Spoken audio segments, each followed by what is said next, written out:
Olá, eu sou a Vivi De Gaspari e eu quero apresentar para você as peças dessa aula, que é o Kit Multiuso Agathos.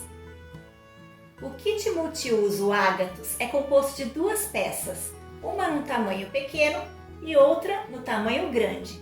Você pode fazer as peças combinando, formando um kit, ou de forma individual. Esse tamanho menor é muito versátil, pode ser usado para guardar os itens de manicure, pode ser um porta-maquiagem, também dá super certo como farmacinha e apesar de pequena, tem bastante espaço. Aqui na parte da frente ela tem essa aba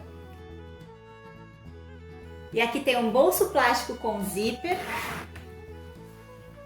A parte da frente tem essa transparência que a gente consegue ver os itens que estão lá dentro e fica mais fácil para localizar e para pegar aquilo que a gente precisa. O fechamento é com zíper e a parte interna é toda impermeável.